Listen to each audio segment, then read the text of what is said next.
Okay, welcome to another episode of Music and Madness Podcast. I'm here today on a Zoom call with Reed Masterson. Reed is an illusionist, and Reed has got a great show coming to the Millhouse Theater Saturday, January 10th. And we're going to ask Reed a few questions about being an illusionist, and he's going to hopefully tell you what to expect that night. So, Reed, how you doing today? I'm great, Tom, man. How are you? I'm doing just fantastic. You're up in Kentucky, right? Yeah. Just got back. How's the weather up there? I think it's it's not too bad now. It was like 5 degrees earlier, but I think it's like 38 now. Oh well, So yeah, we're like heat wave. heat wave. We're 66 and it's cold today, so you'll enjoy coming down here. Yeah. So, how long have you been an illusionist? Professionally. Yeah. When was your first time you were an illusionist? So, before you were Well, professional. I mean, I started doing magic when I was 6. So uh,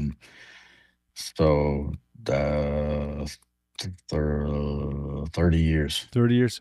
So, when you started out, was Yeah. it just like simple card tricks and stuff like that, or?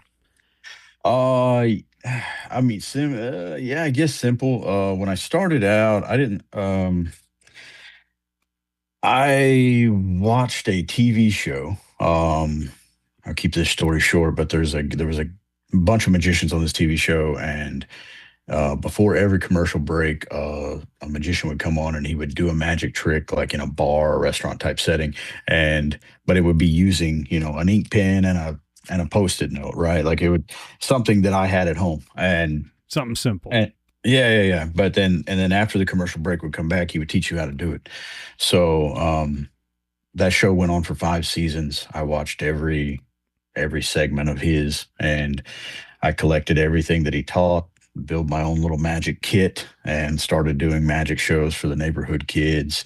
Charged them like 25 cents, and then yes, that's the real shortened version of how it all started. So, you figured out how to make your friends' money disappear Well, by actually, my aunt was my biggest fan, and my aunt paid for all of them all the time. Um, Well, there you so go. my friends didn't have any money, so my aunt gave them all 25 cents every time I did a show.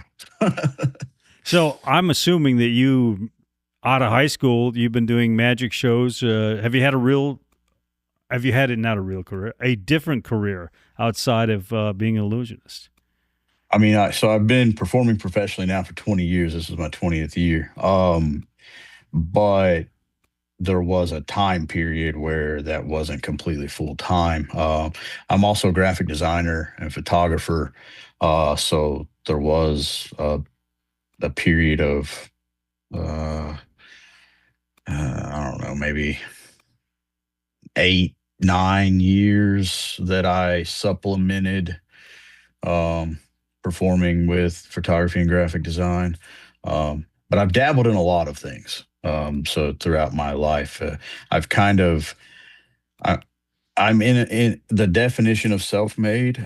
That's not like to be boasting, but the reason I say that is because I have taken on multiple jobs throughout my life um, to aid in the success of my career. So, for instance, I didn't. I started. I didn't have any money. I'm not like a rich kid or anything. So like, I couldn't buy fancy costumes when I wanted to start doing magic shows. So I needed to make my own. So I ended up learning how to be a seamstress. Got a job being a seamstress, making costumes for a Halloween company, just to teach Make myself how to make my own stuff. make your own stuff. So, so And, I've done that with many things. and I'm sure the graphic design skills have helped in your Yeah. marketing.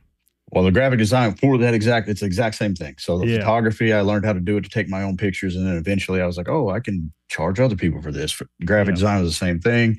I did it because I couldn't afford to pay some graphic designer to do my posters and stuff. So I taught myself, and then at one point in time, I was like, oh, I can charge people for this. So yeah. So, what point of your life did you say, "Hey, look, I want to take this is where my career wants to take, or where I want to take this career"? What? Uh, I mean, somewhere around the age of 16, I toured with a production company for about 8 years, at the beginning of my career. Simultaneously starting with them, I also was doing my own thing. So this is another avenue of things that I've done. But it was through working with them that I really got Bug, the itch. bug Yeah. for performing, not for magic, Yeah. Because for it's, theater, for lighting, for sound.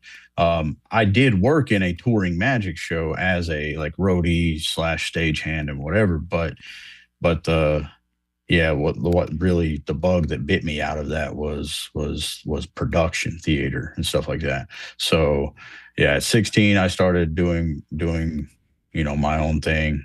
And when I was 8, well, I guess it was when I was 19. So October 23rd, 2008 was when I launched my official, like business license career, kind of thing. So I was 19 at that time. and what a lot of people don't probably realize or don't think about it, there's a lot more than just being the illusionist. You're running a That's bit. the least part. You're running a business. Yep. You're a performer. You're a travel agent. You're all the above to make this thing work. So when you show up to do a show, people see that hour and a half, but man, there's a lot to unpack to get you there. Yeah, yeah. It's Steven Tyler used to say in certain interviews he did that he never got paid to perform. He got paid to tour, and performing was free. Yeah, And well, you because I don't, because and that's the least thing you do. It's the easiest thing you do, like in terms of, and it's the only thing that you actually truly love out of it. The rest of it's a necessity. Some of it you grow to love in a sense, um, but yeah, yeah. People have no idea. Like I'm on the road 290 days a year. Like right. No different than a traveling musician group or yeah, yeah, yeah. whatever. That's what it is. So now that you're very much a successful illusionist and this stuff, still make all of your own stuff? No, okay. No, I still pull out all the skills when needed. I currently still do all my graphic design just because it's I don't know, it's something I actually like. Um but in terms of like costuming or anything like that, no, no way, shape, or form. Like I I hated sewing. Like I hated using like I was That really good at it, but I did not like it at all. So um but it's like if the apocalypse ever hits, like I am set. Like I've got all the skills needed to do whatever I need. Like I don't want to have to that's use any of them though. If I don't like, but so that's what got you where you're at today, undoubtedly. exactly. So to So be a successful illusion is how much of it is psychology versus how much is it is technical skill? Because there's some of both going on there. um yeah, mm, really, I guess in terms of an illusionist, so like in our world, an illusionist magician is the same thing. We're all doing magic tricks technically, right? But an Yeah. illusionist typically just travels with bigger stuff. Like that's You've upped the game. yeah, but I mean, well, I don't know about that. Like, I see people sell out 1,000-seat theaters with a deck of cards. So, like, that blows my mind. Like, I can't even comprehend it. So, and I'm envious because I got to haul all this crap around, and they show up with a deck of cards. But yeah, I think like from a technical standpoint, being an illusionist is easier than being a magician. Um, and there is more psychology. I spend more time working on the performance side of things more than I do the magic side of things.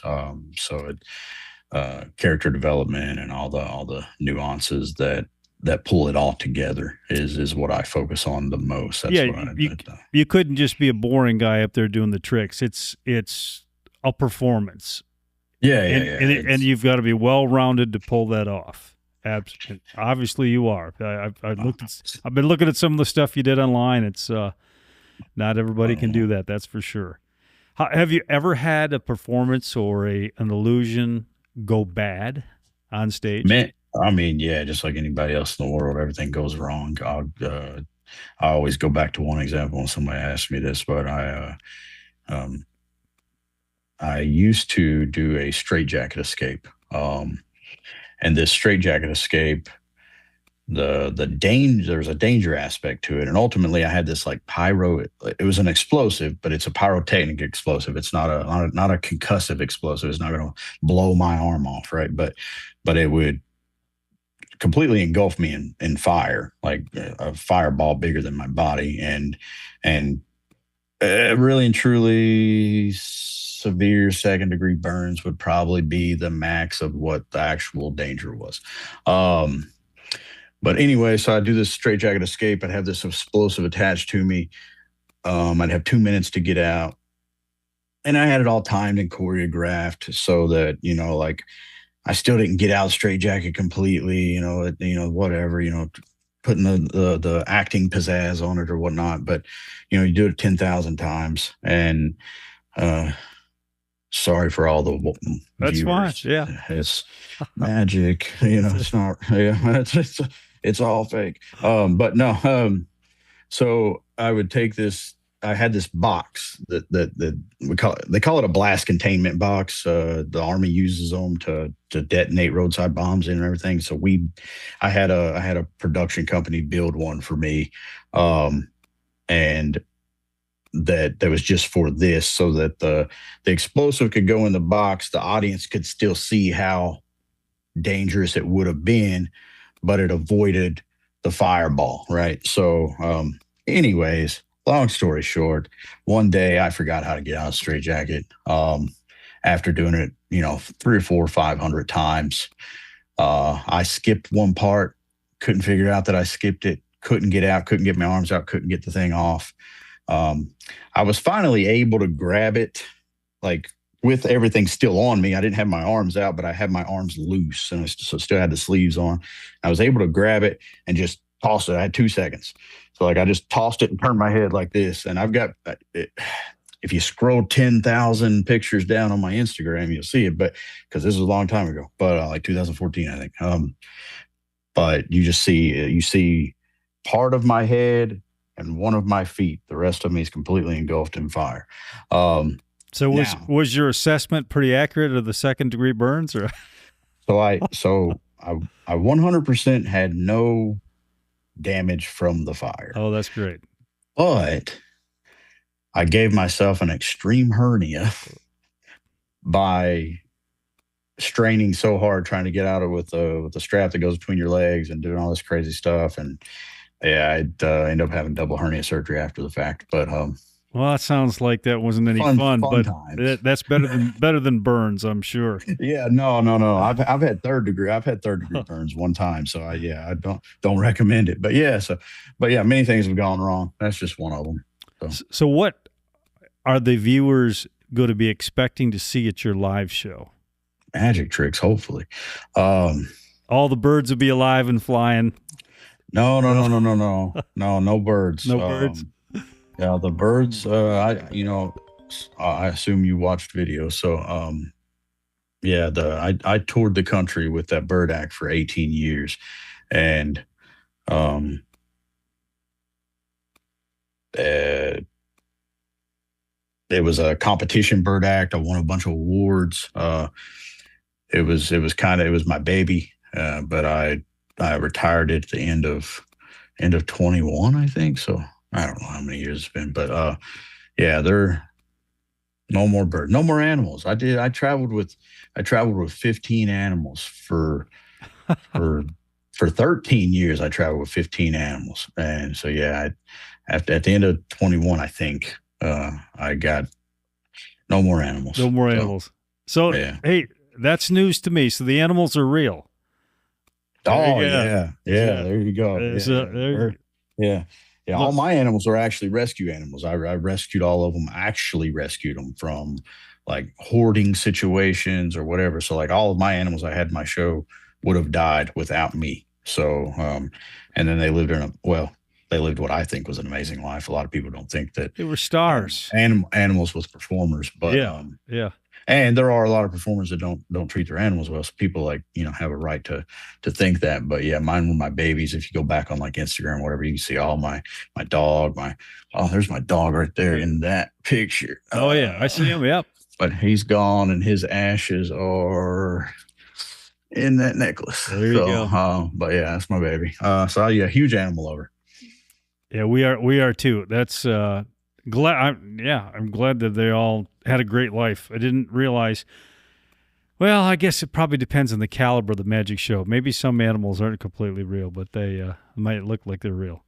I mean, flying birds are flying, but and there's a couple things that I know of that people used, like animatronic animals or something or whatnot, but I mean 99.99% of the time they're all real. So yeah, which is even harder because you perform with them for a few minutes on stage, but you have to keep them alive and train them and do all the things. They're not disposable, so right. like you don't get to pack them in the box and forget them until the next stop. Yeah, it's so the amount of the thousands of hours that I have in training animals, because I had rats, dogs, and birds, and all three were in the show. All three were trained to do different types of things. And I had to teach myself how to train all of them. So it was way more work than anybody could imagine. So this is your first time coming to the Villages. Yeah. And we're looking forward to it. I'll be there and looking forward to hopefully you'll be cutting somebody in half maybe or something. I don't know. We'll wait and see. But yeah, well, I mean, there's gonna be some aspect of danger. There'll be some close-up magic, like projected on a screen. There'll be some kind of spooky stuff. There'll be some funny stuff. There'll be some mentalism type stuff. There's kind of an array of different things that all fits together really well.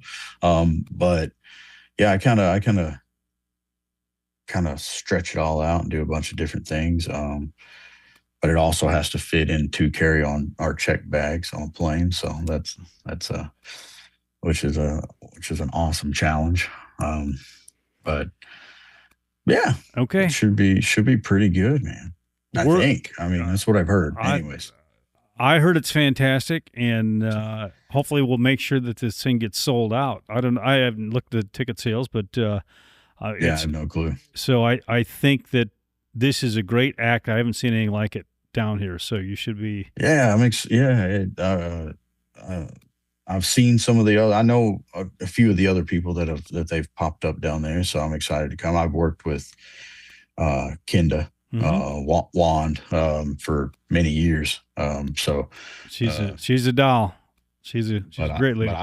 But I've only worked with them like out in like Iowa and stuff. So not in Florida. So but I'm in Florida all the time. I do cruise ships full time. So it's like I'll be in Florida on Thursday. I just got back from Florida, so I'll be back there on Thursday. Back on Virgin voyages. So okay.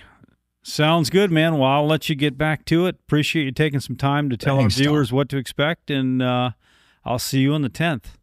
Absolutely. Thank you, guys. Buy those tickets. Come see me do magic tricks. It's going to be a blast. That's right. January 10th at the Millhouse Theater. You can get your tickets. 2 shows. 2 shows. That's right. Yeah. 2 shows. Get your tickets through the Village box office, and come see Reed. It's going to be a great show.